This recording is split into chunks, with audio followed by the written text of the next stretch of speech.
लातूर महापालिका आयुक्त बाबासाहेब मनोहरे यांनी काल रात्री उशिरा आत्महत्येचा प्रयत्न केला। राहत्या घरामध्ये स्वतःवर गोळी झाडून घेतली, मात्र कुटुंबियांनी तात्काळ धाव घेतल्यामुळे मनोहरे यांचे प्राण बचावले। दरम्यान मनोहरे यांनी आत्महत्येचा प्रयत्न का केला याचं कारण अजूनही कळू शकलेलं नाहीये। या घटनेनंतर मनोहरे यांना सह्याद्री रुग्णालयामध्ये दाखल करण्यात आलं। दरम्यान त्यांच्या मेंदूला इजा झाल्यामुळे पुढील उपचारांसाठी त्यांना आता मुंबईत हलवण्यात येणार आहे। मुंबईतल्या कोकिलाबेन हॉस्पिटलमध्ये त्यांना हलवण्यात येणार आहे। 10:30 ते 11च्या दरम्यान एअर ॲम्ब्युलन्सद्वारे लातूर विमानतळावरनं मुंबईकडे प्रयाण करण्यात येईल। हॉस्पिटल ते लातूर विमानतळ ग्रीन कॉरिडॉर तयार करण्यात येणार आहे।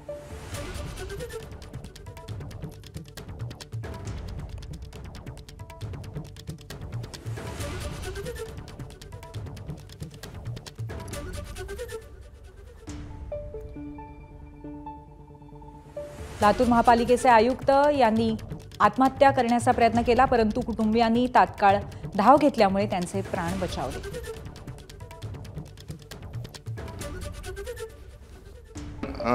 उजव्या साईडच्या मेंदूला मार लागल्यामुळे डाव्या हात आणि पायामध्ये कमजोरी येण्याची शक्यता असल्यामुळे आपण पुढील जी न्यूरो रिहॅबिलिटेशन ज्याला म्हणतो आपण, जे ॲडव्हान्स न्यूरो रिहॅब सेंटर म्हणजे कोकिलाबेन धीरूभाई अंबानी ह्या हॉस्पिटलमध्ये मी बघितलेलं आहे। त्यांच्या फॅमिलीसोबत मी चर्चा केली, त्यांना ती सजेशन दिलं।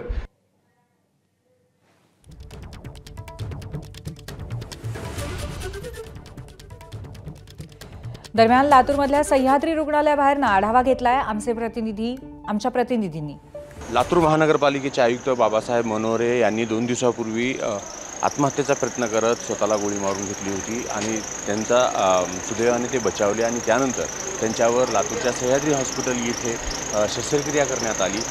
त्यांना आता पुढील उपचारासाठी मुंबई येथे एअरलिफ्ट करण्यात येणार आहे। त्या अनुषंगाने लातूर पोलीस प्रशासनाने ग्रीन कॉरिडॉर करत हॉस्पिटल ते विमानतळ हे पूर्ण यंत्रणा सज्ज केलेली आहे आणि मुंबई येथील कोकिलाबेन हॉस्पिटलमध्ये त्यांना दाखल करण्यासाठी मुंबई एअरपोर्ट ते कोकिलाबेन हॉस्पिटल या ठिकाणीही ग्रीन कॉरिडॉर करत त्यांना उपचारासाठी तिथे नेण्यात येणार आहे आणि त्या अनुषंगानं संपूर्ण यंत्रणा सज्ज झालेली आहे। काही वेळामध्ये इथून त्यांना एअरलिफ्ट करण्याची प्रक्रिया सुरू होईल। निशांत भद्रेश्वर, एबीपी माझा, लातूर। एबीपी माझा, उघडा डोळे बघा नीट।